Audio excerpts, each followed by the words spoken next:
Salut Jessica Bon. Bonjour. Bonjour David. Bonjour Gaëtan. Bonjour à vous deux. Bienvenue sur le podcast On Jase Vélo. Merci. Ça va bien?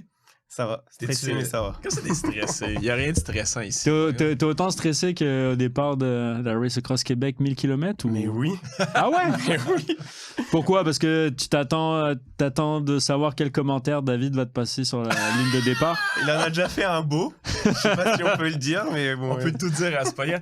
Non, mais encore une fois, je tiens à dire que quand je t'ai traité de prédateur devant tout le monde... Tu l'as traité ou pas? Non, mais j'ai dit Gaëtan le prédateur. Parce que dans ma tête, à moi, un prédateur, c'est comme Alien versus Predator. Tu sais, c'est un chasseur. Moi, je pensais que Gaëtan allait à la chasse au succès sur le 1000 km. Puis finalement, vous avez pensé que je parlais de prédateur sexuel. Ce qui était vraiment pas le cas. Je tiens à dire que je ne cherche pas à insulter Gaëtan au départ. J'ai pas mal pris. Moi, je l'ai pris dans le même sens que toi. C'est moi qui avais l'esprit tendu.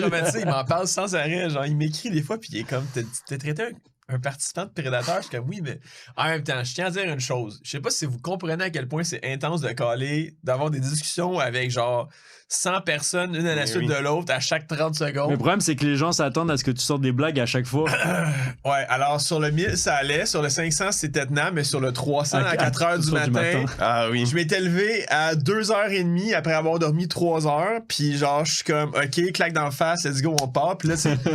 Juste de mettre les gens en ligne à 4 h du matin, c'était compliqué, ouais. Mais là, les gens, il y en a qui étaient tellement stressés. Tout était stressé, mais il y en a qui étaient next level. Là. Genre, ils partaient dans l'aventure de la route d'Assois. Là. Genre, dans leur tête, là, ils allaient faire un périple. Là. Fait que, tu sais, tu leur poses des questions, puis tu vois, ils shake, là, puis t'es comme, OK, on va calmer les gens. Salut! Tu t'es bien réveillé ce matin? Ouais, allez, vas-y, c'est bon. Peut-être des fois, si je posais des questions aux gens, je mettais le micro, puis tu vois, qu'ils étaient comme, puis j'étais comme, OK, parfait! C'est quoi la stratégie? Ouais, c'était un peu compliqué. Mais t'es seul. Si ça peut te rendre comme spécial et unique. T'es le seul à qui j'ai dit que t'étais un prédateur. J'ai dit que t'étais un prédateur. Fait que je le prends bien. Je le prends bien. Parfait. Dans le bon sens. Bon, mon cher Gaëtan, au-delà d'être prédateur, ça serait cool que les gens qui vont écouter le podcast comprennent qui t'es. Donc, présente-toi, raconte un peu qui t'es, tu viens d'où et où tu vas. Français, breton. Ça fait 7 ans que je suis ici. Pas grand passionné de vélo. Race Across France. T'es pas un grand passionné de vélo, t'as dit? Grand. Ah, t'es un grand passionné. Ouais. Okay. Oui. Je vais dire OK. Depuis mes 6 ans. En compétition en France et puis après... Sur route? Plus tranquille. Ouais. Et piste. OK. Cyclocross tout petit peu, mais surtout route et piste.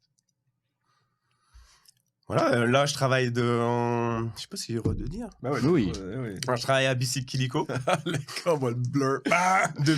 depuis 6 ans. Donc ma passion, c'est mon travail aussi. Donc, Quasi quand t'es arrivé là. Qu'est-ce qui t'a fait venir ici? Les Québécoises. J'en avais pas rencontré encore. Vous êtes venu ici pour voler nos femmes. Moi, ça, on m'a déjà dit ça. T'as volé une femme québécoise. Ben non. C'est elle qui m'a dragué. Oh. Incroyable. Au Club Med. Jeune Jessie. Jessie travaille au Club Med. J'étais une proie facile. Ah oui, ok, voilà, c'est ça. Jessie a été une victime à maintes reprises. Une victime de mon plein gré. Contre mon plein gré. Incroyable. Donc, Kiliko, 6 ans, 7 ans au Québec. Ouais. Ce qui m'a fait venir ici, c'est des reportages. Oh, ok.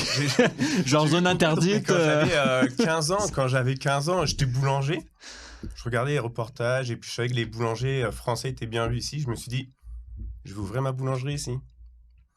Et 15 ans plus tard, je suis ici. Mais sans... Donc là, t'es venu pour te chercher une job dans la boulangerie, là, où tu... non, j'avais abandonné la boulangerie entre-temps. Donc il a pris le pays, mais pas la boulangerie. Bon, ça va être pour autre chose. Si t'avais été boulanger, t'aurais appelé comment ta boulangerie? Mamiche bretonne. Il ferait des Kunyaman, là. Chez Guitou. Chez Guitou? Ouais, chez Guitou. Ben, il c'est un de mes surnoms. Mais ça arrivera pas. Non, c'est jamais. C'est tourner la page du pain. Est-ce que tu fais du pain chez toi? Oui, ça m'arrive de temps en temps. D'ailleurs, Marc-André attend que je lui fasse des croissants. Bon. C'est dit sur le podcast. Ça fait 6 ans qu'il attend. Ça va s'en venir. Incroyable. Voilà. Incroyable. Fait que t'as vu des reportages sur la boulangerie? Non, t'as vu des reportages au Québec, mais après, sur le Canada dans l'ensemble. Et alors, c'est vraiment bête. Mais vraiment. C'est aux Jeux Olympiques. J'ai adoré la présentation du Canada. T'as regardé Rasta Rocket, puis... Ouais, voilà, c'est ça. Et puis je me suis dit, ah, mais c'est ça. Et non, mais ça m'a donné envie de venir ici, découvrir plus. Maintenant, je suis là. Et... Comment c'était ton premier hiver? T'as-tu désenchanté ou... Non, moi j'étais trop content. J'adorais ça, aller dans la neige. Et puis, j'ai commencé en tant que boulanger ici quand même, pendant 5 mois. Et je rentrais à 5h du matin, mais s'il y avait tempête de neige, moi j'étais content, j'étais dedans. Il faisait froid, mais j'étais content. Mais tu rentrais chez toi, là. Ouais. Okay. Oui, Laissez-vous, je vous laisse avec vos affaires. Mais non, mais c'était le premier hiver parfait. C'est les hivers après qui sont. J'allais te demander maintenant que tu as désenchanté du Royaume hivernal et que La Reine des Neiges, c'est pas ton film préféré, est-ce que tu as désenchanté un peu ou. Bah, je me dis c'est long. Ouais. C'est très long. Surtout cette année-là, il commence très tôt. C'est rough, le coup de poing dans la gueule du mois de novembre cette année. Tu sais, absolument, je m'en sors pour le commute. Je fais des longs commutes, fait qu'à un moment donné, je peux plus suivre le rythme, mais absolument, en novembre, je suis capable de faire du vélo encore quasiment tout le mois, au moins 1 à 2 fois semaine. Puis là, cette année, comme première tempête, puis après, c'est le froid, un peu de pluie qui grêle ou qui tombe en verglas et tout. C'est vraiment merdeux. Bah là, ça s'est calmé. Hein. Je pense que ça va. Ouais, aujourd'hui, c'était bien. Un peu, mais... On a tous pris nos voitures pareil, mais... J'étais en vélo. J'étais en vélo. T'es pas fait! J'étais en vélo électrique. J'avais plus de vélo. J'étais en vélo électrique. Ouais. Aujourd'hui, j'étais en vélo, là. Pas ce soir, mais j'étais en vélo aujourd'hui. Quand je suis allé te voir tantôt, j'étais en vélo. Je suis allé à Kilico Villeray, j'étais en vélo. J'étais avec mon petit vélo électrique. Et il croit même pas. Check mon Strava, mec. T'as un gros Dodge Ram, tu fais plus de vélo, toi. Oui, je fais du vélo. Banlieusard, père de 2 enfants. C'est ça, tu vas faire du paddle. Je suis plus crédible, là. Je vais partir du milieu du vélo, là. Tu vas au Costco le samedi matin, puis... Excellent. Bon, puis sinon, comment t'as vécu au niveau de la pratique du vélo entre la France et ici? T'as-tu eu des gros changements, des grosses différences? Comment tu t'es remis dans le vélo quand t'es arrivé du vélo quand t'es venu ici? Ou t'avais comme arrêté? Un peu arrêté, j'avais repris, mais après arrêté pour certaines raisons et tout. Mais c'est ici, en étant à Kilico, que j'ai repris. Mais il y a quand même une différence entre le monde du vélo en France et le monde du vélo ici. C'est quoi? La mentalité n'est pas la même. La pratique des gens, ils font pas de vélo pareil. Ici, j'ai l'impression qu'il faut pousser fort tout le temps. Ah vraiment, ouais, c'est celui qui a les plus grosses jambes, là, le plus fort. Mais en France, t'es pas biaisé parce que t'es comme dans un magasin de vélo un peu spécialisé ou... Non, mais non, moi je le remarque sur le vélo, même je sais pas, les gens, comment ils sont en France sur le vélo, ça va être un salut et tout. Et ça, moi, ça m'a choqué ici. Les gens se font pas salut en vélo. Ouais, bon, souvent, moi, j'envoie la main, puis la personne... On dirait qu'il est samedi matin sur un campagne, puis le gars, il faut qu'il pousse ses watts, là, genre, puis que dire bonjour à quelqu'un, ça va déstabiliser sa performance. C'est vrai que c'est... ça m'a beaucoup marqué, ça. Je trouve ça un peu dommage. À chaque fois que je vais en France, je réalise à quel point les gens consomment pas pareil comme nous au niveau genre vestimentaire, au niveau de l'équipement également. Les gens, ils ont la mentalité de s'acheter un vélo, ben c'est quelque chose, puis les roues sont plus bonnes, on va garder les vélos, mais on change les roues. Ouais. Puis après c'est en train de changer, là, surtout avec les nouveaux cyclistes qui sont plus le produit du marketing, là, mais ceux qui font ça depuis un petit bout... T'es en avant et après Covid, je pense, sur la pratique du vélo. Là. C'est vrai. Mais ici, les gens ont les gros bikes la seconde qu'ils partent en vélo. Ou sinon, ils ont un bike en aluminium, mais ils sont habillés en pas normal studio à tête au pied. Et ça me... J'ai rien contre pas normal studio, mais c'est juste... J'ai absolument rien contre personne. Moi, j'aime toutes les gens, toutes les compagnies, mais je veux dire, quand t'es sur Camille Hood, puis genre, t'arrives en haut, puis tu vois genre des gens qui ont un vélo genre... entrée de gamme, mais qui sont habillés en carte de mode. Soit c'est du faux. Ou soit, tu te mets un crédit de 800$ pour t'acheter des vêtements, puis ton bike vaut genre 800$ également. T'as pas mis ton argent là où il fallait, t'aurais peut-être dû faire l'arrêt. Ben oui, tu sais, prends-toi un cuissard, puis mets-toi un t-shirt en synthétique, puis tu sais, découvre la pratique au lieu de... Mais ouais, c'est vrai que la mentalité est différente quand même. J'ai pas grandi en France comme toi. J'ai pas la prétention d'être un boulanger français, mais... Ouais, mais ça change. Puis aussi, le mode de consommation change. Puis aussi, les technologies, là, c'est fou, là.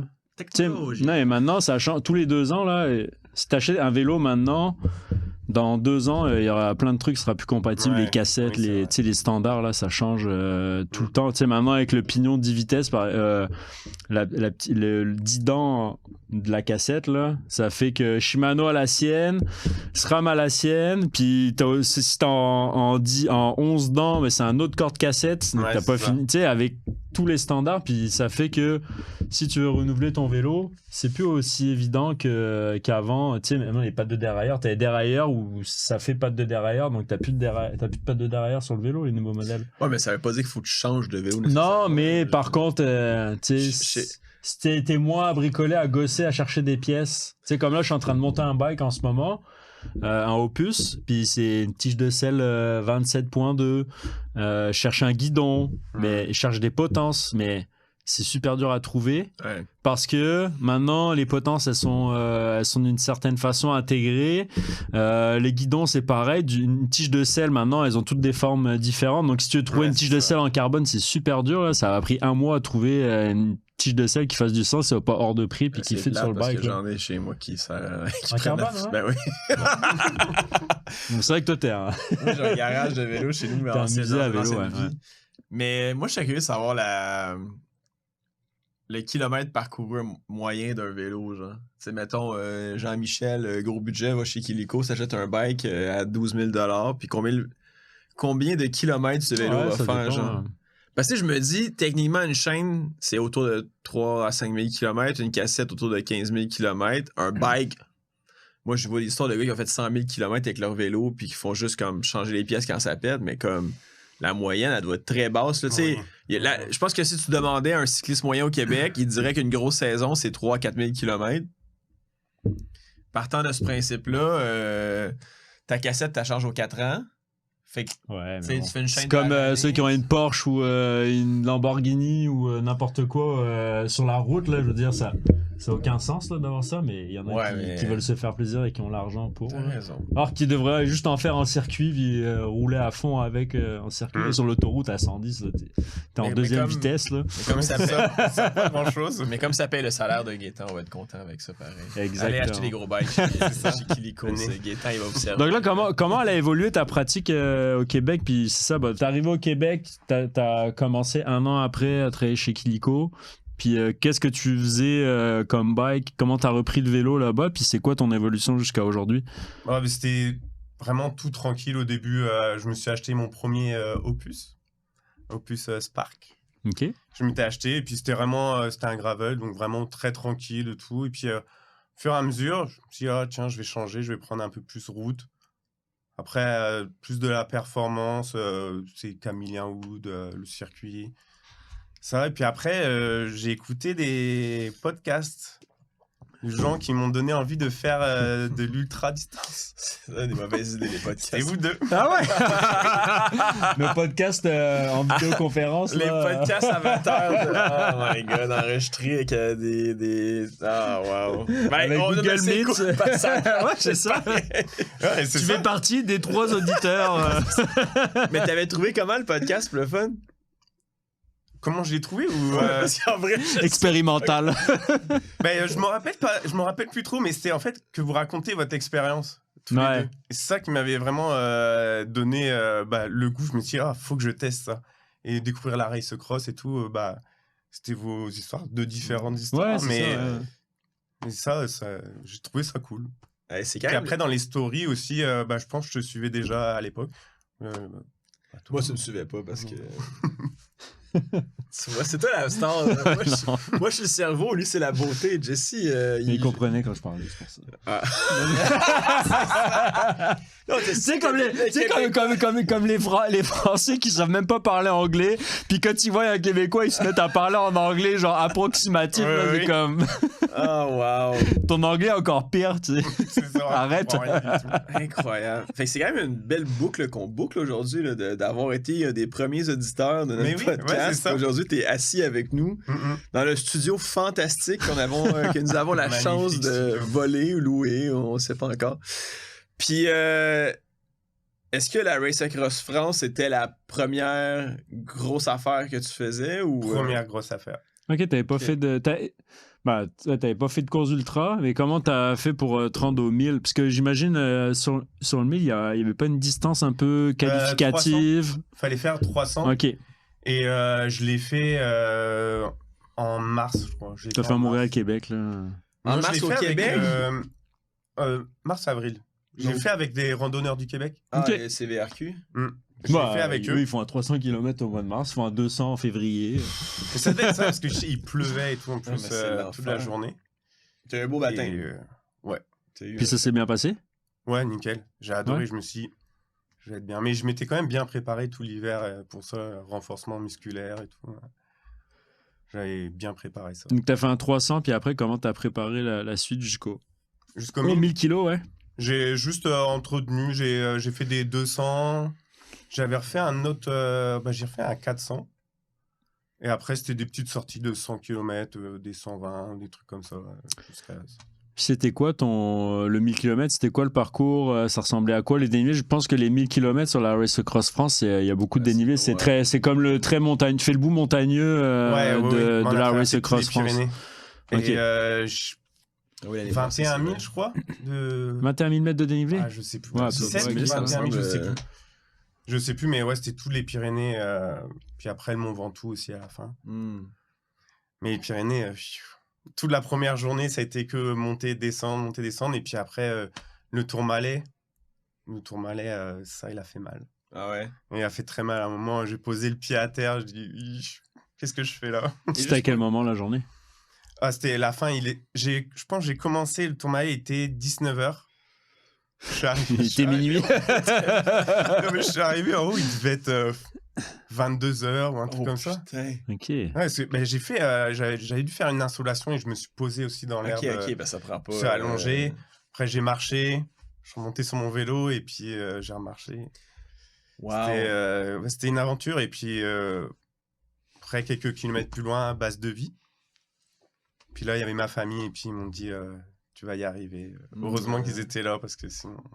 Est-ce que tu penses que tu aurais abandonné si t'avais pas je me voyais pas. Je me dis j'en peux plus là, j'ai pas de plaisir. À ce moment-là, alors que toute la journée, j'ai vraiment eu du fun et tout avec les gens que tu croises et tout.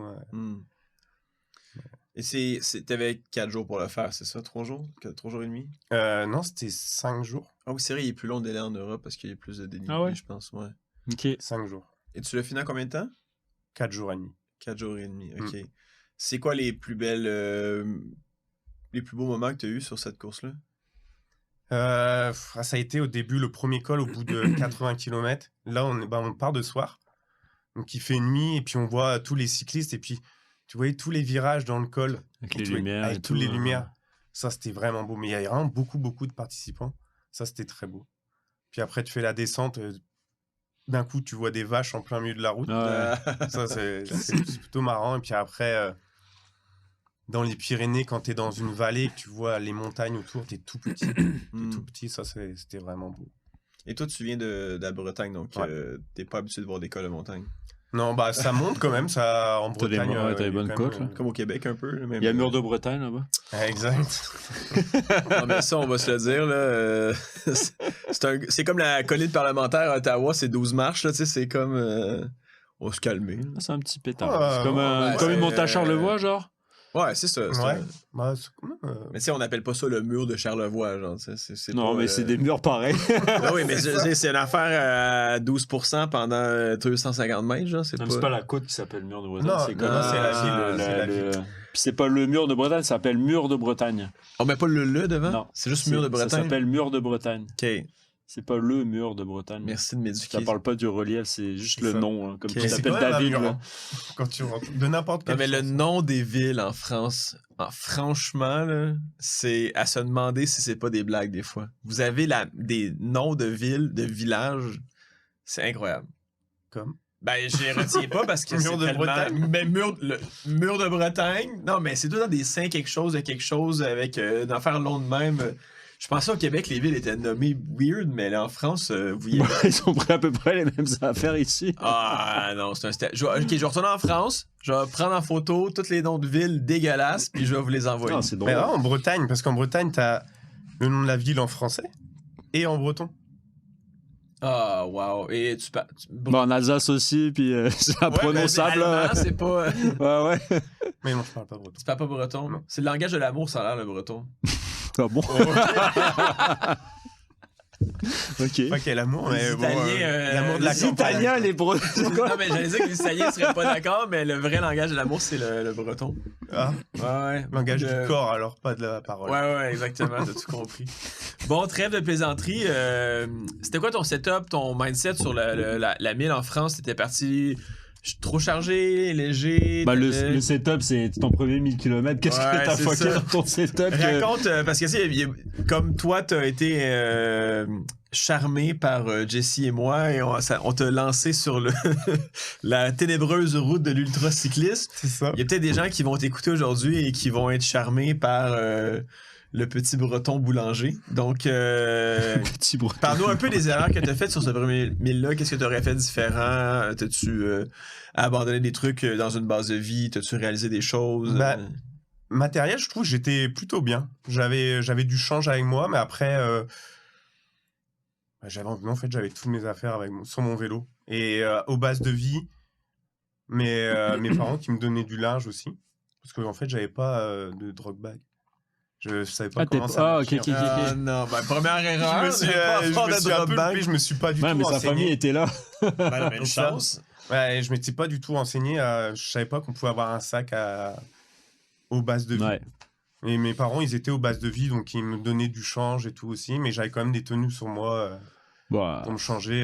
Je pense que j'ai dû amener 5 tenues. Et, à savoir que t'as un drop bag puis pas savoir quoi mettre dedans aussi. Ouais, moi, après, j'avais un c'est drop ça. bag puis j'ai mis plein de barres tendres que j'étais écœuré de manger. Donc finalement, j'ai pas pris. Donc finalement, j'ai rien pris. À part mon cuissard, j'ai Ouais, rien c'est pris. ça.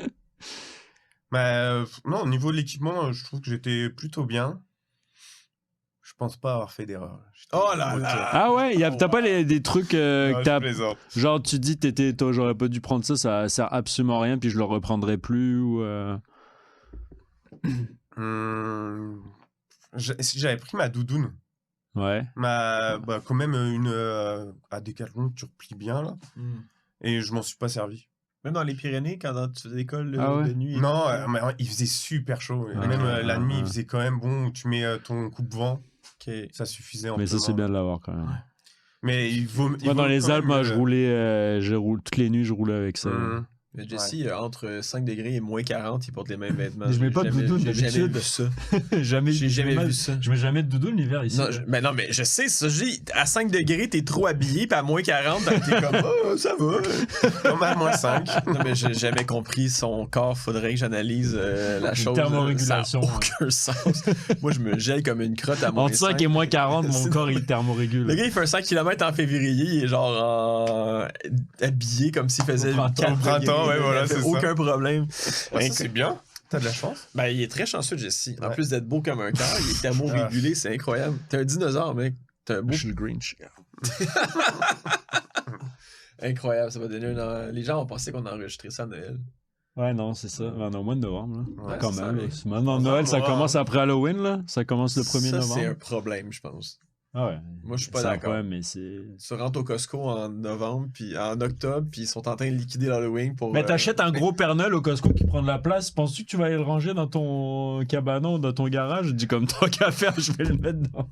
Mais c'est vrai Anyway. qu'ici, tu sais, t'as Halloween, direct le 1er novembre. Ah, c'est Tout infernal. est remballé et C'est Noël, infernal. c'est déjà là pour certains. C'est infernal. Ça, Genre, ma c'est- blonde, elle me parle, ben, comme on met-tu le sapin de Noël, puis je suis comme, calme-toi, jeune dame, là, comme, c'est cool, là. Dès qu'il a neigé, là, la tempête qu'on a eue, était genre, on met le sapin, j'étais comme, mets des papillons, là, on va prendre une respiration. T'as fait ton sabbat? Non, non, il n'y a pas eu de sapin. Donc, dans ton setup incroyable, là, parce qu'il s'en fout de son sapin. Il va faire un sapin Lego, là. Ouais! Ah, J'en ai un! Mais dans ton setup incroyable, t'avais quoi? T'avais une, En fait, t'avais une j'avais- sacoche à l'arrière? Ouais, Comment sacoche t'as à managé l'arrière, ça? Sur sacoche de cadre aussi. Ouais. Une à l'intérieur et puis une petite au-dessus. Et c'est tout, avec tout le matériel obligatoire. Puis comment, J'avais pas de surplus, en fait. Ok. Puis comment t'as géré ta bouffe? Ça s'est bien passé, ta bouffe? C'est quoi que Ouais. t'as pas bien géré? Ton sommeil, ta bouffe? Peut-être le sommeil, ouais. Le sommeil, parce que tu sais pas comment t'y prendre. tu pars, il est 22h. Tu passes toute la nuit dehors, mais à un moment, t'as envie de dormir et tu sais pas si tu dois faire dormir 4 heures ou des micro-siestes et tout. C'était peut-être ça qui était... T'as dormi la première nuit? Ouais, à 6h du matin. T'as dormi où? À côté d'un cimetière. C'était calme. C'est les meilleures places. C'était calme, mais je me suis fait réveiller par un coq. Pour vrai? Ouais. Genre, Mais je pense que j'ai dû dormir un bon 3/4 d'heure, 1 heure. Puis, dans ma tête, il s'est passé plein de jeux de mots que je vais pas faire. Excellent. Mais là, t'avais un sleeping bag, un tapis. Non. T'avais rien? Non, j'avais pas amené ça. Parce que j'ai... dur, toi. Bah ouais. T'es dur à cuire, toi. Mais j'ai regardé, j'ai écouté des podcasts, j'ai regardé beaucoup de vidéos sur YouTube et tout. Il y en avait qui avaient rien. Ils se disent, je débrouille avec ça. Je dis, bah, je vais me débrouiller avec ça. Incroyable. À la dure. Mais c'est là où on voit vraiment qu'au final, c'est une épreuve plus mentale que physique, où tu vas accepter de l'inconfort dans une marge plus grande que dans la vie normale. Puis, je sais pas si ça te fait ça, mais quand on vient des trucs, moi, je vire fou à la maison. Là, j'ai trop de trucs, j'ai envie de tout donner, devenir minimaliste. Ah oui. J'ai envie d'avoir une cuillère, une fourchette, un couteau, puis 2 assiettes. Puis là, ma blonde me regarde, puis elle est comme, non, mais là, calme-toi, là, ça va passer. Puis... Mais ouais, j'ai ce problème-là aussi. Alimentairement parlant, comment ça a été, digestion et tout? Première journée, j'ai eu du mal. J'ai eu du mal à manger. Au bout d'un moment, j'arrivais plus à rien manger. Tu prends des barres, tu t'arrêtes, tu prends un sandwich. Et au bout d'un moment, ton corps, il veut plus rien manger. Donc, tu dors. J'ai dormi. En plus, c'était à la base de vie. Bah, après, le tourmalet. Ok. Je pouvais plus rien manger. Là, j'ai dormi. Le lendemain, petit déjeuner avec les oranges et tout. Là, j'en ai pris plein et je suis reparti. Après, mon alimentation, c'était pizza, sandwich, que des trucs comme ça. Dès que je voyais un camion à pizza, je me suis arrêté. Peut-être 2 pizzas que je me suis fait pendant la course. Puis des sandwichs dans les boulangeries, ça, il y en a eu plein. C'est ce qu'il faut. T'étais-tu parti avec des gels et tout, comme un tout bon cycliste pour réaliser qu'après gel, des barres de céréales que tu prends pas en fait. Ouais. Ça, je t'en prends un peu, mais t'en as beaucoup trop et qu'à la base de vie après, tu laisses. Tu délaisses, toi. Il y a toujours de quoi se nourrir. Ouais, je pense que la barre de granola, c'est genre l'affaire qu'on a tous amené dans nos sacs en se disant ça va être bon, ça passe bien, puis finalement. Ouais, même sur les bases de vie, on en avait mis là, sur la Race Across Québec cette année, là, puis les gens ils voulaient rien savoir de ça. Ils ont fini dans mon garde-manger, ça. À la fin de la course, dans ta poche, mes barres de céréales. Tout à fait. Puis t'as pas eu de problème mécanique et tout pendant la course? Non, rien. T'étais en électronique ou en mécanique? Électronique. J'ai rechargé quand même. Ok. T'avais quoi comme vélo? Argon 18. Ok, c'est le même que toi aujourd'hui? Ouais. Okay. Et en 105 DI2, j'ai rechargé une fois. Ok. C'est tout. T'avais avec toi tous les câbles pour charger et tout. Ouais. C'est le truc. Et puis c'est aussi c'est gestion des batteries, des lumières, Garmin, du DI2 et tout. Ça, je trouve c'est compliqué. Moi, c'est les câbles qui m'énervent. J'ai tout racheté des nouvelles lumières cette année parce que je voulais être en USB-C surtout. Parce que j'étais tanné de traîner micro USB, USB-C, le Lightning pour le vieux iPhone ou tes AirPods. Puis les anciens USB, là, c'est ça, les micros. Ils marchent pas bien. Là. Non, ça bouge. Ils s'abîment vite, puis à force de bouger, là, ça charge plus. Là. Ça, c'est un truc que j'ai réalisé cette année. J'ai tout passé en USB-C. C'est tellement plus facile. Tu amènes un truc, un fil, puis tu y vas logiquement dans la chambre d'hôtel ou peu importe quand ton truc, ton petit battery pack. T'as changé juste pour ça faisait fonctionner ta lampe. T'es vraiment un consommateur. Dis le gars qui a un Dodge Ram. Ça fait quoi? Tu consommes de l'essence. Je l'aurai dans 20 ans encore. J'ai hâte de voir ça. Tout rouillé. C'est mon rêve là, d'avoir ça. Le gars, il va être là. Je vais dire, il te reste encore 2 ans, Jesse. Tu peux pas. Mais moi, je le garderai rouillé. C'est ma femme qui va venir, qui va revenir avec un nouveau truck. Elle dit, je l'ai changé, il était pourri là. C'est ce qui est cool avec un vieux char, c'est que tu peux accrocher n'importe quoi puis tu t'en oui, c'est ça. Ils sont contents les gens. Là, mais là, à un moment donné. Ils savent pas que c'est toi. Exactement. En plus, j'ai un char de taxi, fait que les gens ils pensent que je suis un Uber. Fait que je pourrais me faire un faux collant Uber. Je vais leur demander il y a des bureaux Uber ici. Je vais leur demander un sticker pour mettre sur ma Sonata. Les gens, ils vont rien comprendre. Donc, un sans faute. Un sans faute à part l'alimentation. Non, le truc des batteries, c'était quand même compliqué. J'avais en lumière avant, j'en avais pris 3. J'avais ma frontale, j'avais 2 autres sur mon vélo. À l'arrière, j'en avais 3 aussi. 3 lumières? Je me suis dit, si j'ai pas de batterie... Mais t'en fallait 2, puis toi, t'en as mis une de spare. Ouais, voilà, au cas où. Mais au final, l'arrière, j'ai pas rechargé. Une avant-arrière, ça, c'est le... T'en as qui font avant, puis arrière. Qui éclairent un peu, quand même, là, qui éclairent, puis qui flashent. Ça, c'est bien. bien. Du matin, au milieu de nulle part, c'est... Non, mais ça, c'est la lumière à... Tu sais, genre, peu importe ce que t'as comme fog de lumière, au moins, tu à peux l'avant swapper. ou à l'arrière, voilà, tu peux c'est swapper, ça. là. Ça, c'est bien. C'était quoi la marque de tes lumières? T'avais des... Design. Ouais, c'est... J'avais 500 lumens pour la Race Cross France. En avant? Ouais. Ah ouais? Et la frontale, c'était une 900 lumens. Ah ouais. Mais t'as utilisé ta frontale, toi? Pour rouler ou plus? Ouais. Ouais, dans l'école, je la mettais pas. Ouais. Ça sert à rien, mais Dans les après, descentes. dans les descentes ou Ouais. les trucs, là, je la mettais. Sentais-tu le poids? Moi, ça m'a gossé. Ah non, vraiment pas. Moi, je sentais le... Ah ouais? Non. Ouais, je l'ai enlevé quasiment après le départ. J'étais comme, non, ça fonctionnera pas. Ah. Ouais. Mais moi, c'est une avec, t'as la lumière là et la batterie derrière. Donc ça doit balancer. Moi, j'avais la lésine avec la batterie dans le dos, là. Dans le fond, t'as un socle sur ton casque, t'as la petite lumière qui pèse 3 fois rien. Mais c'est tellement à l'avant de ton casque, et comme tu dis, t'as rien à l'arrière que... Genre, tu as la tête qui va toujours à l'avant. Puis dans la position du vélo, à un moment donné, t'as une fatigue dans le cou. Ouais, tu le sens dans le cou. Ouais. T'as-tu perdu sensation... Pourquoi tu ris, toi? T'as pas fait de la musculation de cou? Jesse fait juste rire de moi sans arrêt. C'est une relation toxique. Non, mais je qu'on t'imagine a, faire des séances de musculation de cou pour supporter ta lampe frontale sur la tête. Et il va s'entraîner, alors il va s'entraîner cet hiver. Non, mais alors, blague à part, je fais beaucoup plus d'étirements et de musculation, de renforcement que jamais dans ma vie. Ah ouais? Ah ouais, Tu fais du yoga maintenant. Genre, à tous les soirs, là, j'écoute la télévision avec Marie, puis je vais m'étirer pendant 15 minutes. Ouais, c'est un game changer. La récupération, là. Ça, puis le terragon. Ça a changé quelque chose? Le terragon. Le gun à massage. Là. Ah oui. Je fais les rouleaux au gun à massage, puis après ça, je m'étire, genre, surtout le dos et tout, là, c'est... Les hanches. Mon ouverture de hanche est vraiment améliorée. Je peux pas rien dire. Il va couper des reels avec ça. Le reel, ça va juste être moi qui dit mon ouverture de hanche est vraiment améliorée. C'est souvent ça. On en voit souvent. Les gars qui va commenter, c'est quoi le contexte de cette phrase-là? J'ai du mal à tenir ma tête. Ouais, ma tête, j'ai la misère, mais mon ouverture de hanche est vraiment rendue bonne. Laissez faire. Moi, je suis tanné. Je dis n'importe quoi, je me fais niaiser dans ce podcast-là. Je préfère quand on a des invités que tu connais, que moi je connais pas, parce que je dis rien du podcast, puis je suis comme ok, ouais, là je connais bien tout le monde, merde.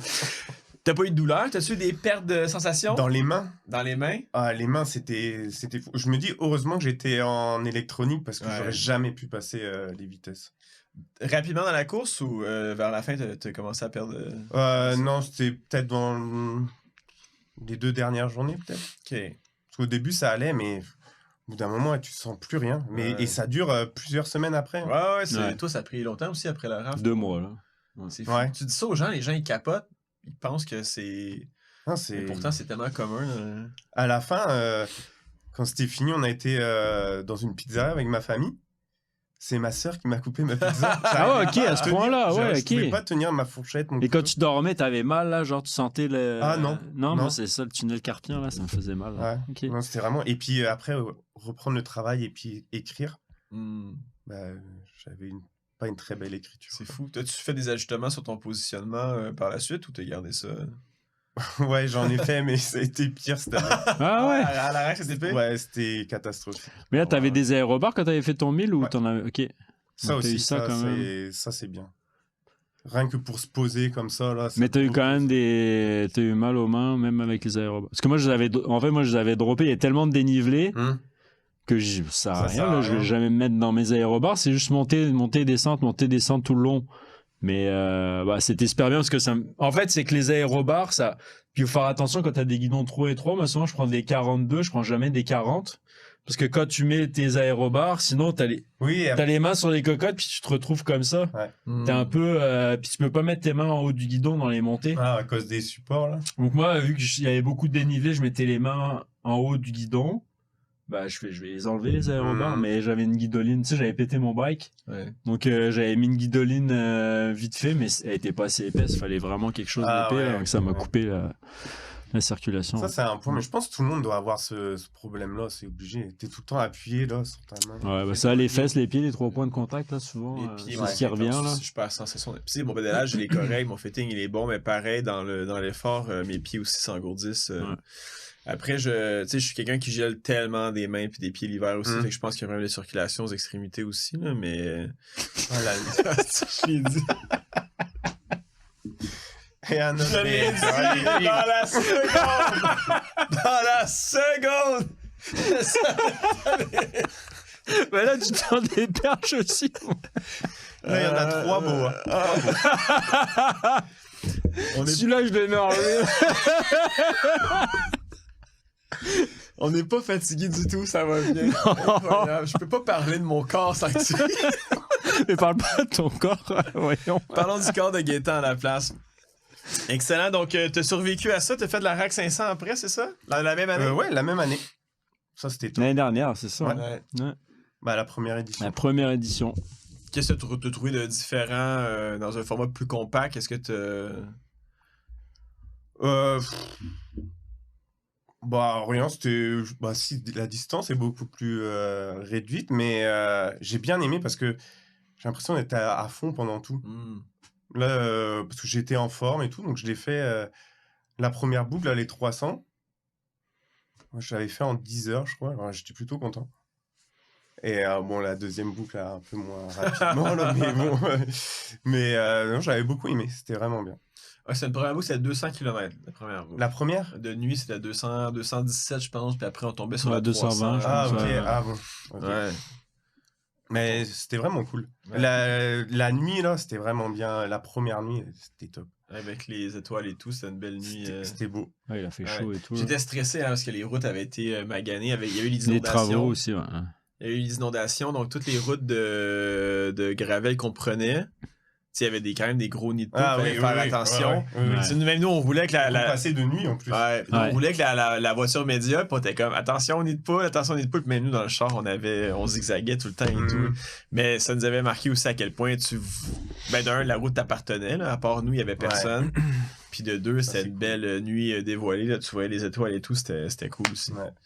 Non, c'était vraiment bien. Puis ça, c'était quoi, un mois et demi après la Race Cross France? Elle était en juin et 2 mois. en là. août, ouais. Toi, t'es pas fatigué, l'enchaînement, ça s'est bien fait, là? Non, j'étais bien, T'étais en mais forme, justement, par là. contre, après bah, la rack, le vélo, je l'ai raccroché. Je veux plus faire de vélo. C'est fou, hein, la fatigue profonde, à quel point c'est insidieux. Tu penses que t'es correct, puis là, tu fais un autre gros truc, puis t'es comme Et là, tu te dis, ouais, là. t'as pas envie... T'essayes de remonter et de faire une sortie 2. Et ouais, j'ai pas de fun, j'arrête. Fin de saison. Ça a été, t'avais vraiment coupé après la RAC l'année passée, genre plus de vélo? Ouais, peut-être en septembre, début septembre, j'ai arrêté. Okay. On me proposait, allez, viens rouler. Pas envie. Puis comment t'as ressenti ça? T'étais-tu conflictuel, genre avec toi-même, genre en mode je devrais faire du vélo, pourquoi j'en fais pas? Est-ce que tu te questionnais ou t'étais à l'aise avec ça? Après la course? Ouais. Après la rack? Ah non, j'étais très à l'aise. T'es écœuré, genre, tu comme autre chose. T'as rien fait d'autre ou... Non, le sport. T'as engraissé l'hiver, là. C'est ça, ouais, j'avais pas envie, pas de sport, rien du tout.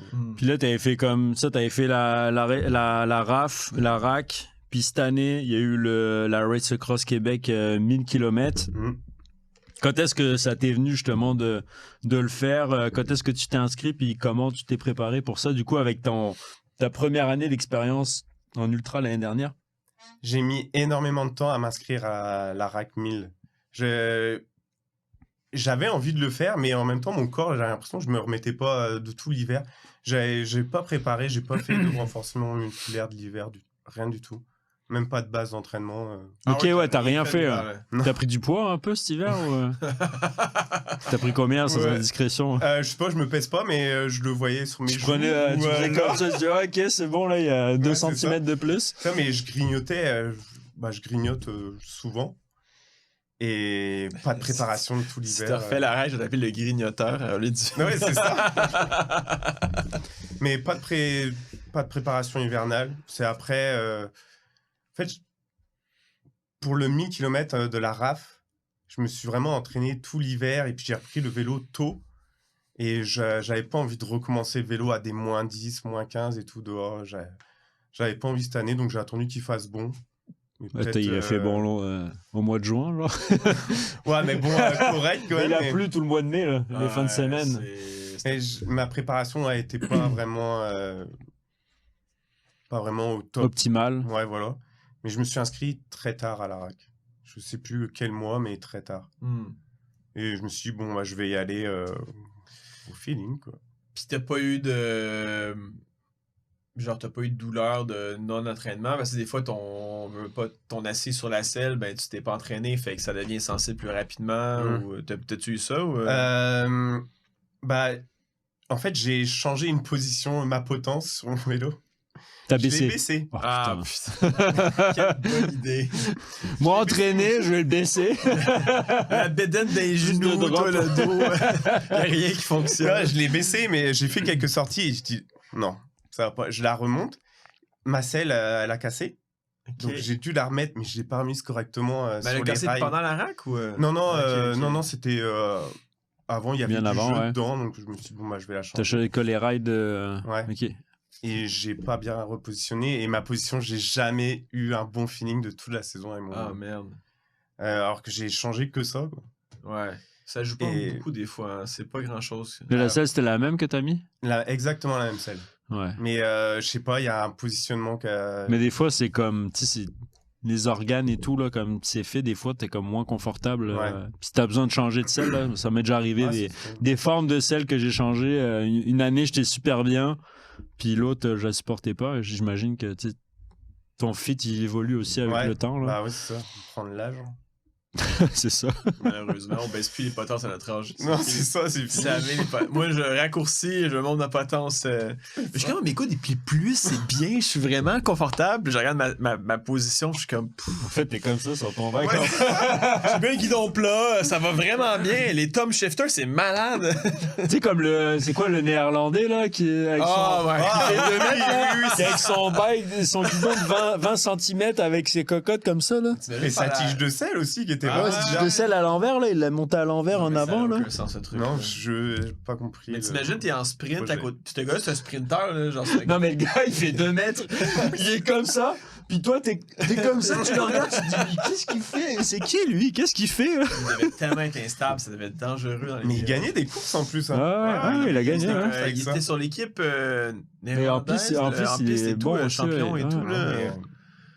J'ai pas compris le projet. En tout mais cas, c'est peut-être une position que tu pourrais essayer l'année prochaine. Surtout qu'il n'y a pas de règle là-dessus en ultra. Là. Non, on peut en mettre. Doit avoir une potence de 120 cm, 120 mm. Mais c'est fou. Toi, t'as quel âge, toi? 40. Bah, t'as arrondi. 40, félicitations, ça a été dur. Parfait. Il a arrondi. 40. 44, je peux dire 40. C'est bon. Et t'as ressenti en vieillissant un changement dans ta capacité de genre flexibilité, positionnement et tout? Ah oui, bah ouais. C'est catastrophique. C'est rien de moins. Non, parce que je suis... la dernière fois que je suis allé voir mon ostéo, il m'a dit que j'étais raide comme un bâton. Okay. Je suis pas souple du tout. Et je l'ai senti cette année sur mon vélo. Okay. On me dit que t'as pas fait de renforcement puis tout. Ça a beaucoup joué. Ouais. Là, je t'ai cassé tout le temps à chaque fois. Mais là, t'as pas fait de bike fitting. Non. Mais là, cet hiver, je vais en faire. Il va y avoir un nouveau vélo. Ah ouais, tu changes ton vélo? Ouais. Tu achètes quoi? Un Scott. Okay. On a rentré Scott, donc je vais m'en prendre un. Ok, nice. C'est quoi les modèles? Addict. Addict, ouais, ils sont bien. Ouais, pour l'endurance et tout ça. Ouais. Pas de barre à clous, là, quelque chose de confortable. Oui. Ouais, un fit, ça pourrait être pas pire. Ouais. Oui, ça va être prévu, là. Je pense que c'est le truc que les gens mettent pas dans leur esprit de faire. Ils se disent toujours, c'est pas grave, je vais le faire, plus tard. Finalement, c'est tellement un game changer. C'est super important, ouais. C'est quand même cool de se faire fitter aussi. Je trouve que c'est un bon moment. Ouais, puis c'est une belle expérience aussi. C'est un échange. Tu sais, ils font pas juste fitter le vélo. Souvent, ils vont tester ta flexibilité. Ils vont t'expliquer. Ils vont voir si t'as une jambe plus courte que l'autre. Si t'as des limitations au niveau du bassin et tout. Puis moi, j'aime bien le côté éducatif derrière ça où tu comprends un peu ta motricité. Puis t'es capable de t'ajuster. Puis t'as souvent les exercices de renforcement en conséquence de ce qu'on va dire et tout. Fait que tu ressors de là avec un vélo qui te fait bien. Mais malheureusement, t'apprends à t'as des problèmes souvent aussi. Mais là, ton nouveau bike, potence intégrée, guidon, carbone et tout? Non, il n'y a rien qui est intégré. Ok. Si les câbles sont intégrés, Ouais. mais pas un monocoque. Parce que ça, je me dis, moi, t'es fitter vélo en 2025. Des fois, tu dois voir rentrer les gens, puis toi, tu te dis, oh my god, ça va être compliqué. Ça, le problème des bikes maintenant, c'est que tout est potence intégrée et tout là, pour le bike fitting, ça te laisse pas beaucoup de place. Puis la personne qui achète ça, là, quand on lui dit, bah, faudrait que tu aies un angle différent puis une potence plus courte, là, ça coûte, c'est quoi, c'est 600 pièces au moins minimum, là, un guidon potence, là. Oh oui. L'ensemble, là, t'as aucun réglage, là. C'est fou, là. Et c'est là où tu vois les équipementiers, ben, souvent les consommateurs, ils sont pas au courant de la conséquence de mal choisir tes composants, puis tu te ramasses le standard, mettons, sur un large, va être 42 cm avec une potence de temps, puis au final, tu as besoin de plus court, plus étroit, puis... Là, t'es obligé de tout changer. Mais même les selles, c'est rendu cher! Genre, les selles haut de gamme, c'est rendu 500$. Ah ouais, bah, ça dépend laquelle tu choisis. Non, mais je veux dire... Oh, oui, carbone, c'est l'Italia qui est 180$, là. Non, mais il y en a encore, là. Ouais, mais sur les bikes aujourd'hui, ils te vendent du rêve, là, sur les selles, là. Ouais, mais avec des rails en carbone et tout, là, c'est comme 3D print et tout, là. Ouais. Puis là, tu te demandes après ça pourquoi les gens se commandent des 3D prints sur AliExpress, puis le truc est mou comme la merde et tout. Ils ont les fesses gaufrées après 1000 km. J'ai tellement vu de gens j'ai tellement entendu de gens me dire, je me suis acheté une selle sur AliExpress, ça a duré 2 semaines, puis elle était genre toute comme mal placée. Non. Ben, c'est parce que c'est la qualité du plastique est pas la même et tout. Là. En même temps, si la vraie selle physique est 400$ puis la tienne est 39,95$, pour ça des questions. Là, genre, je pense vraiment que le markup de ces compagnies-là est violent. Tu sais, je dis ça pour une selle, mais des roues carbone chinoises, je m'excuse, mais moi j'en ai, puis j'ai jamais eu de problème avec, puis c'est la même Christie d'affaires, c'est juste qu'ils ont pas le research and development à payer, fait que t'en as eu, j'en ai eu, en vrai ça fait la job. Faut bien checker quand même ce que tu prends, non, parce mais que j'achète pas les roues carbone, là. Mais tu sais, tu regardes les reviews, puis il y a des grosses marques, genre Elite et tout, Super Team, c'est quand même des marques qui sont rendues reconnues. Si, ça, t'en vois beaucoup. Hein. Mais je veux dire, c'est fou parce que le 10 ans, tu disais que t'achetais des roues no-name à quelqu'un, on disait que t'allais mourir à la prochaine descente que t'allais faire, puis aujourd'hui, t'as des compagnies qui s'en sortent super bien, qui ont un énorme chiffre d'affaires. Puis là, quand tu creuses, tu réalises que c'est dans la même Christie d'usine que tous les autres font leur roue. Ouais, ils mettent juste des collants de leur marque dessus, là. C'est impressionnant. Et toi, au niveau de la selle, tu utilises la même selle quand tu fais de l'ultra que quand tu fais du vélo classique, ouais? Tu changes pas de selle pour ça, là? Non, je garde toujours la même. Toi, tu changes, toi? Non. Toi, tu changes? Ouais. Mais j'aime ça, la B17, là, la Brooks, là. Ah oui. C17. Ouais. C'est un fauteuil, là, mais par contre... c'est lourd. C'est lourd, là. C'est lourd, puis c'est gros, tu sais, Donc, moi, j'utilise... Quand je fais de la longue distance, je mets ça. Ah, ok. Ben, maintenant, c'est bien parce que, tu vois, avant, là, ces derniers temps, j'avais des bikes avec des tiges de selle, justement, propres au vélo, que ça coûte un bras, puis t'achètes ça, là, tu le revendras jamais. Mais là, vu que j'ai un 27.2, je suis capable d'avoir, tu sais, je vais mettre une tige de selle en alu ou une carbone. Là, je vais voir ce que tu as à me proposer. Puis moi, je peux juste changer juste la tige de selle. Tu changes la tige de selle, ça prend 2 secondes, là, puis tu règles juste le bon angle de selle, puis la hauteur, puis that's it, là. C'est beau la simplicité, hein, quand tu y penses. Ouais. C'est dommage de s'aliéner, on en parle tout le temps, je sais, mais de s'aliéner la capacité d'entretenir ton vélo et tout, moi, ça me tue, là. Genre, je trouve ça tellement dommage. Moi, j'ai toujours aimé ça l'hiver à la fin de ma saison, de démonter mon vélo au grand complet, tout nettoyer les filetages, regraisser, checker les roulements. Puis il y a quelque chose de romantique parce que tu t'appropries ton vélo, genre, tu sais, quand t'as passé 2 heures à le démonter, nettoyer et tout. C'est satisfaisant. Là. Ouais, tu sais, t'es capable, tu sais, des pattes de frein, ça se remplace bien, des câbles, c'est pas compliqué, une chaîne, tu sais, c'est tous des trucs que tu peux toi-même faire, mais aujourd'hui... Tu sais, les pièces, c'est fou, là. Genre, une cassette 12 vitesses SRAM, c'est 200-300$. Ouais, 200. La chaîne coûte une fortune aussi. Les batteries, c'est super cher. Après ça, ton dérailleur fonctionne pas bien, c'est pas bon signe, hein, parce que SRAM, mettons, c'est censé bien shifter. Là. Fait que quand ça commence pas à shifter comme du monde, c'est souvent le dérailleur qui est défectueux. Tu sais, un dérailleur aujourd'hui, c'est rendu combien de dérailleur? C'est 300-400$? Au moins 300 facile. Ouais. Tu sais, back in the days, un bon groupe 105, là, c'était genre 900$. T'avais au complet avec les pédaliers, les breaks et tout, puis tu fais tout faire toi-même. Aujourd'hui, c'est triste, je trouve. Donc tu peux rien faire. Ben non. Comme pour les voitures. Tu peux plus rien faire mais tu sais, les voitures, je pense que c'est... c'est quand même gros parce que, je veux dire, tu sais, mettons, juste faire un changement d'huile sur une voiture, ça te prend un emplacement, faut se capable de quand même lever le char, c'est... Tu peux plus le faire dans la rue puis le laisser couler par terre comme avant. Là. Il y a 50 ans. Quand Jesse était jeune, moi, je faisais ça dans la rue. Ouais. Mais toi, c'est chargé 20 pièces. Là. C'est sûr, tu faisais ça, Jess. Jess, c'est un gitan dans une autre vie. Il est maillot, genre. C'est sûr. Toi, t'es né pour vivre dans une caravane avec 3 fois rien, puis être heureux comme ça, genre. 2 vélos, une caravane, un paquet de cigarettes. Ouais. Puis la vie c'est le bonheur. La vie est belle. Incroyable. Simplicité. Donc, pour revenir à la RAC 1000, est-ce que tu considères que ça a été plus compliqué que la RAF ou... Ouais. À cause du manque de préparation? Ou, oui, à ça, mais la première nuit, moi, elle m'a achevé.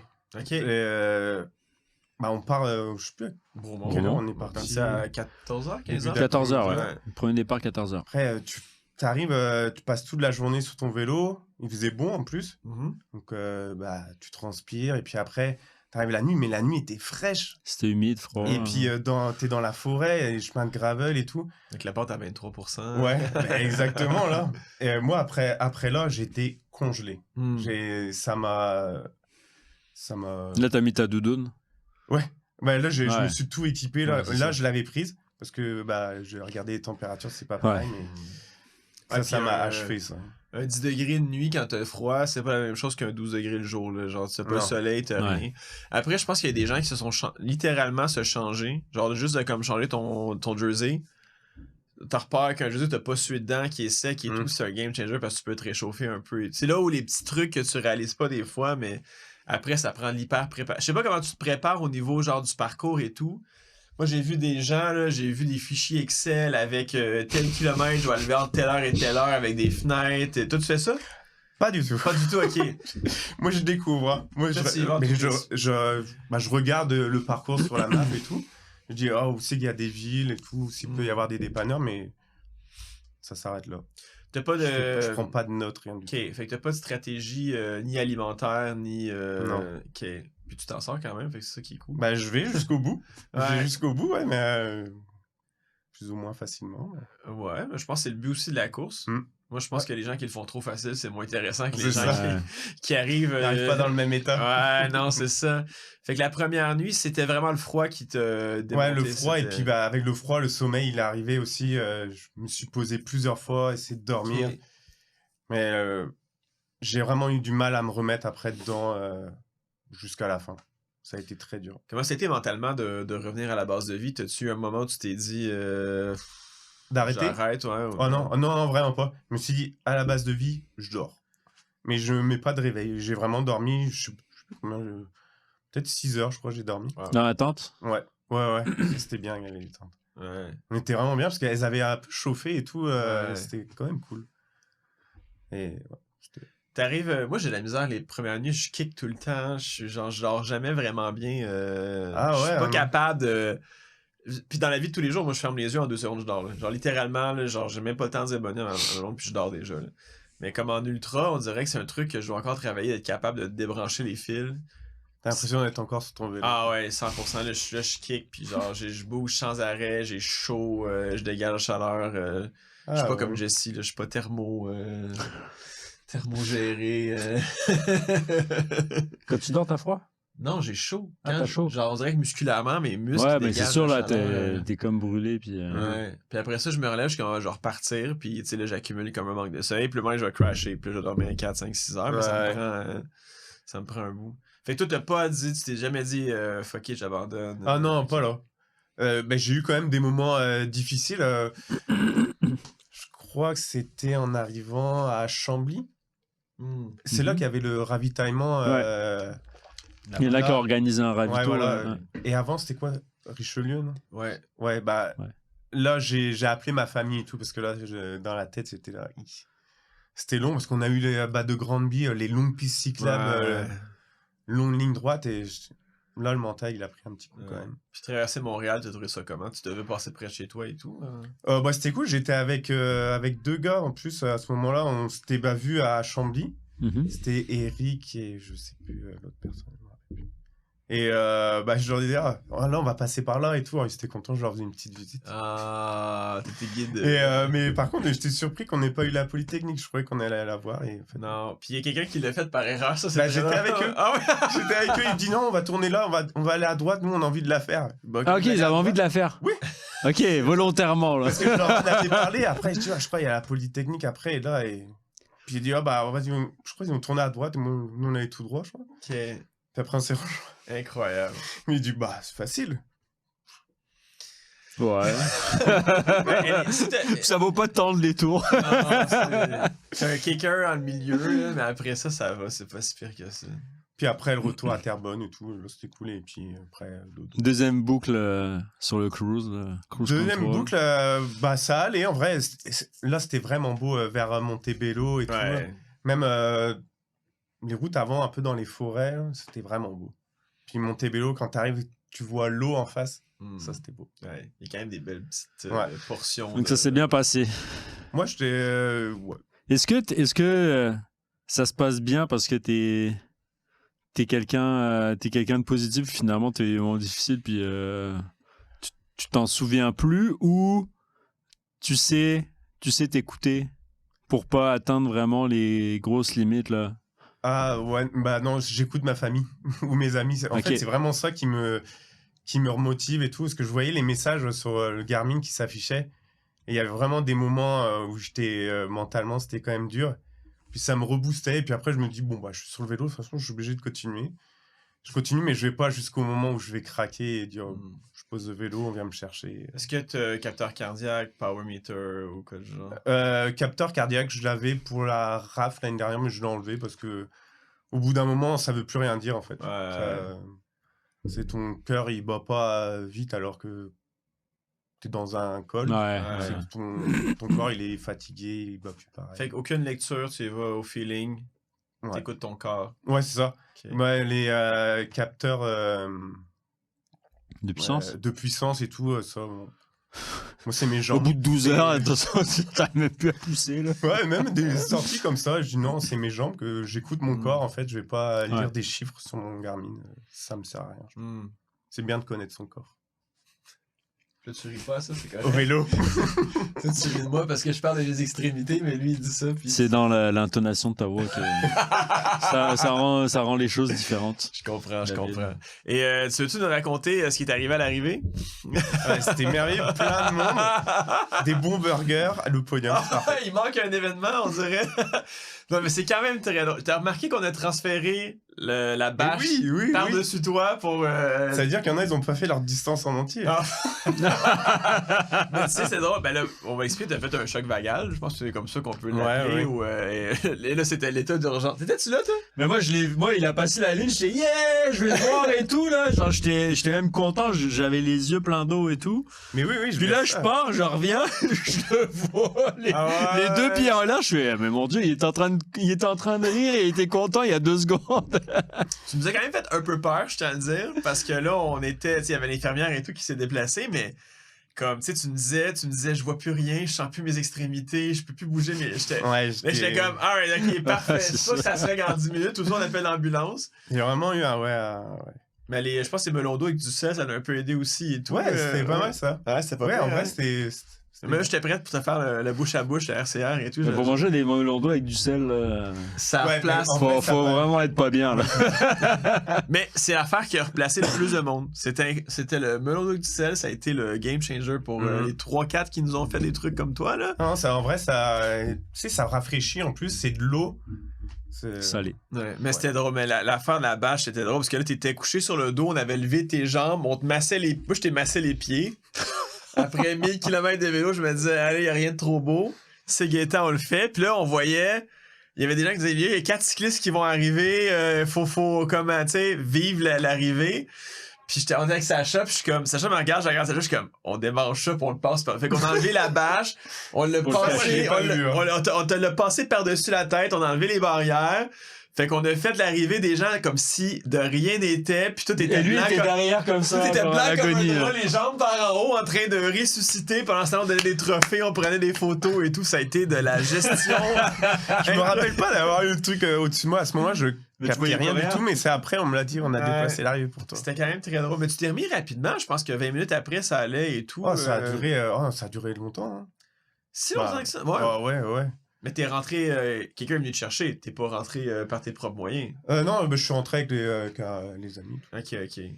Mais ça, c'est arrivé, en fait, je vais expliquer un truc. C'est que pour les 500 km, l'année dernière, quand je suis arrivé et tout, t'arrives et puis il n'y a pas grand monde. En fait, il n'y avait pas... c'était pas la fête comme ça a été cette année. Ouais. Et j'étais là, mince, c'est dommage et tout. J'avais trouvé ça un peu dommage. T'étais arrivé à quelle heure, le 500 c'était arrivé tard. Ouais, un peu... avant la pluie. Je sais pas, peut-être... Ah, ok, c'était tard. Parce que là, on a fait les arrivées plus... On a estimé plus tôt pour faire justement le party, là, puis que ce soit vraiment la fête quand tout le monde arrive. J'étais là, mince, c'est dommage et tout. Et là, cette année, je faisais les nuits et je me suis dit, je me suis mis dans la tête, j'espère qu'il y aura du monde et tout, que ce sera une bonne ambiance et tout, là, ce sera cool. Il y a vraiment du monde, là. Et en plus, j'étais déshydraté à ce moment-là, ça faisait longtemps que j'avais plus d'eau. Et j'arrive, à l'arrivée, là, je vois du monde et du bruit d'un coup, là. J'étais là, oh mon Dieu, j'avais des frissons et tout, là. J'étais là, Gaëtan. Et puis, après, je vous vois et tu vois, ça va, ouais, nickel. Ça coup, là, je tombe, là. En 2 secondes. Mais je pense que c'est le bruit et puis, aussi, c'est fini, quoi, la pression qui redescend. Et pourquoi t'es pas arrêté à acheter de l'eau en quelque part? Parce que on en parle souvent du phénomène de fin de course ou de base de vie où tu dis, il reste juste 25-30 km. Tu vas passer devant 12 dépanneurs, mais non, je vais tu dis, c'est la fin, mais c'est ça, il me disait, c'est bientôt fini, c'est bon, je vais pas m'arrêter là. En fait, je dis, mais c'est pas encore fini. Je reconnais là, mais en fait, non, c'est pas là. C'est encore plus loin. Incroyable. Donc, faites pas ça, les enfants, à la maison. Non. Achetez de l'eau. Oui. Ou prenez de l'abreuvoir ou quelque chose. Incroyable. Ouais. C'est beau. Sinon, après, on finit derrière le panneau. Ouais, mais ça fait des belles histoires, par exemple. Bah oui. Ça fait des belles anecdotes, là. Et comment c'était la récupération après? T'as raccroché ton vélo? Je crois que oui. Après, c'était... Est-ce que tu roules en ce moment? Tu t'entraînes? Là? Ouais. Non, mais là, je reprends... je vais reprendre Moi, j'ai stoppé peut-être en septembre. Okay. Mais là, je reprends la course à pied. Je vais refaire mon renforcement musculaire. Ok. Pas de base d'entraînement parce que j'aime pas trop ça. C'est quoi? Tu vas aller courir dehors? Courir dehors. Après, je vais essayer de faire du cardio à la salle, rameur. Puis aussi de la presse. Du leg press. Ouais, voilà, c'est ça. Juste la salsa. Non, je vais faire la même préparation en fait, que j'avais fait pour le 1000 de la RAF. Puis c'est quoi tes plans pour l'année prochaine? T'as déjà des idées en tête? C'est ce que tu veux faire? Oui, je compte m'inscrire au 2500. Allez 2500 kilos. Enregistrer là. Ça, on va faire un reel aussi là. On va le mettre sur ton. Je suis fichu là. Sur ton profil Instagram. Mais ouais, c'est dans mes plans. Cool. Okay. Ouais. Comment tu vois la chose? Parce que c'est quand même c'est XXL, là, c'est très... ça va bien se passer, surtout en Gaspésie. Là. Ouais. Quand j'ai vu que c'était à Gaspésie, je dis, génial. Dans le mauvais sens pour moi, par contre. Pourquoi? J'aurais préféré faire le côté des falaises, là. Ouais. Vent dans le dos. Je l'ai déjà fait en vélo. C'était vent dans le dos, là, je dis, moi, là, quand tu fais de l'autre côté, tu seras sur le bord de l'eau là pour rouler. Oui, ouais. Après, oui, c'est sûr. Beau, t'es plus au bord de l'eau.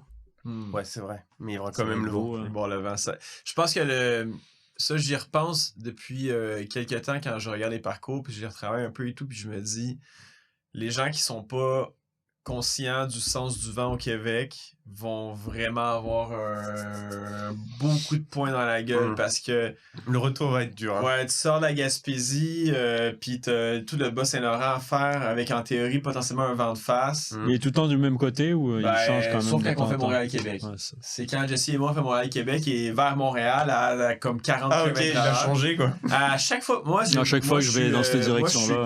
À chaque fois que je fais Montréal-Québec, je vais vers l'en face. Là, je vois toutes les histoires des gens. Montréal-Québec, c'est malade. Facile, 35 de moyenne, on jasait, vent d'eau. C'est 25, genre. Nous, on était là, genre, à 25, on se battait à 200 quelques watts parce que pour mettre un pied devant l'autre, c'était l'enfer. Jusqu'à ce que Joël nous rattrape à la fin. Et on avait un ami de Québec qui est venu nous rechercher, genre à l'entrée de la ville, je pense, les derniers 20 km, on a comme 38 de moyenne parce qu'on voulait comme des abrutis. Ah oui. Mais avant, c'était costaud. Hein. Fait que 2500, félicitations, belle décision. Merci. On a hâte de voir ça sur ton nouveau Scott. Oui. Ouais. Ouais. Ouais, faut s'inscrire maintenant. Je suis pas encore inscrit. Non, mais tu vas le faire si on a confiance en toi. Oui. Ouais, De toute façon, tu l'as dit. Là. Ouais, j'ai plus le choix. À toutes les semaines, je vais dire pis. Ouais, c'est ça. T'es-tu prête? Il y a toujours une place pour toi. On garde une place. Ouais, on Même si tu t'inscris 2 semaines avant, il y aura une place. Merci, c'est gentil. Mais on t'oubliera pas. J'aurais plus peur s'il s'inscrit 2 semaines avant que s'il s'inscrit quelques semaines avant. Aïe. Bon, c'est cool. Il faut que je me donne quand même un objectif. J'aime bien avoir un objectif pour faire une bonne saison. Ouais, c'est un bel objectif. Un très bel objectif. Ouais, cool. Ben, on a hâte de te voir sur le départ du 2500. Merci. Je vais essayer de te trouver un nouveau petit surnom. Autre. Le grignoteur, je pense que j'ai essayé de m'en rappeler. Si tu te retiens, voilà, je te fais un gros câlin au départ. Parfait. Bon, c'est bon. Tu m'as fait un départ puis tu m'as fait un arrivée, on est correct. Cool, ben Gaëtan. Merci pour le partage. Merci pour l'invitation. T'es notre premier boulanger breton. Donc, début à tout. Grignoteur. Cool. Merci, je souhaite une belle préparation pour la Race Across Québec 2500 km. Merci beaucoup. 2026. Ça va bien se faire, ça. Mais oui.